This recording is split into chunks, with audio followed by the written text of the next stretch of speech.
Assalamualaikum warahmatullahi wabarakatuh. Halo guys, welcome back to my channel.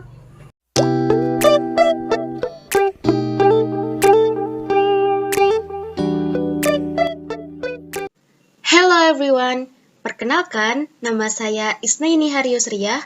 Saya belajar di Politeknik Negeri Batam dengan jurusan Teknik Informatika, Program Studi Rekayasa Keamanan Cyber dengan NIM 43320010032. Kali ini saya akan menjelaskan tentang prosesor atau multiprosesor.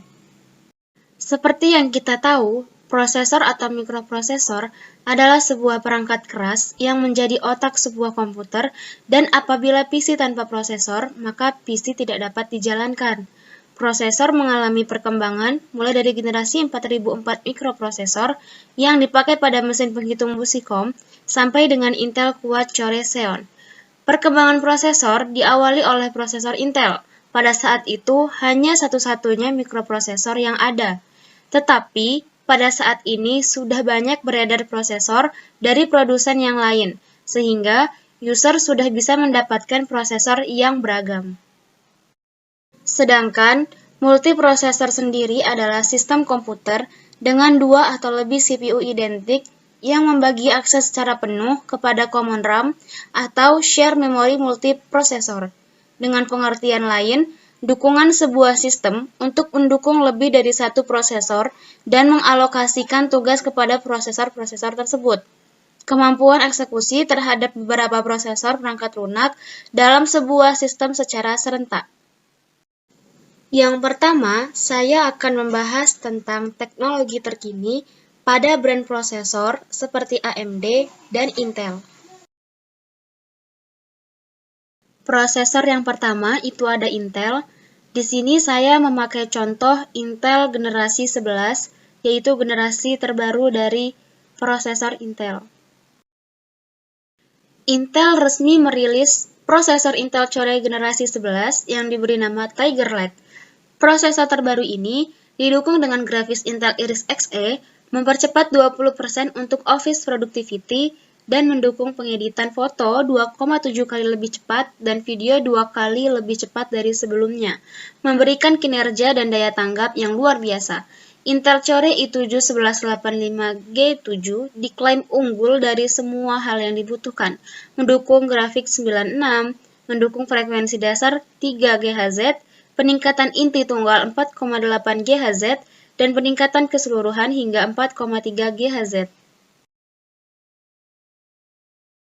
Yang kedua, itu ada prosesor AMD. Di sini saya memakai contoh dari prosesor AMD terbaru, yaitu AMD Ryzen. Yang pertama, AMD Ryzen generasi ketiga ini diklaim sebagai penyegaran dari seri sebelumnya. Seri prosesor baru dengan kode XT itu ada 3 model. Yang pertama, Ryzen 5 3600 XT, Ryzen 7 3800 XT, Ryzen 9 3900 XT. AMD juga mengumumkan sejumlah produk baru lainnya, yakni chipset AMD A520, AMD B550, serta pembaruan teknologi media penyimpanan yang disebut dengan Store MI. Selanjutnya, saya akan membahas pengaruh pemilihan motherboard terhadap kinerja prosesor saat ini. Motherboard merupakan komponen penting dalam sebuah PC yang menjadi tempat memasang berbagai peripheral dan komponen. Dulu, pemilihan motherboard dan chipsetnya cukup menentukan performa sebuah PC. Namun, saat ini, berbagai fitur yang tadinya ada di motherboard perlahan-lahan sudah mulai terintegrasi pada prosesor. Mulai dari cache memory, memory controller, PCIe controller, sampai sebagian komponen voltage regulator. Ada pula platform tertentu yang mengintegrasikan seluruh chipset motherboard ke dalam prosesor yang kita sebut dengan desain sistem on-chip atau SoC. Dulu, pemilihan chipset cukup menentukan performa sebuah sistem karena kebanyakan komponen penting masih ada di dalamnya, misalnya memory controller. Sejak saat memory controller sudah ada di prosesor, perbedaan chipset motherboard pada soket atau platform yang sama sudah tidak terlalu menghasilkan performa yang berbeda. Namun, perlu diperhatikan lagi dari segi performanya, yaitu limitasi chipset terhadap fitur yang dibutuhkan. Misalnya, dukungan untuk overclocking, dukungan kecepatan RAM, mode multi-GPU, dan juga beberapa mode operasi storage yang ditawarkan chipset motherboard tertentu. Chipset yang lebih high-end belum tentu memberikan performa yang lebih baik, namun bisa jadi fiturnya lebih banyak. Selanjutnya, saya akan membahas tentang perkembangan prosesor yang akan datang.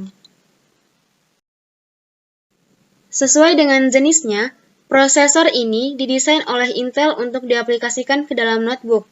Kelebihannya hanya membutuhkan sedikit resource daya dari sebuah baterai notebook untuk bisa bekerja secara maksimal.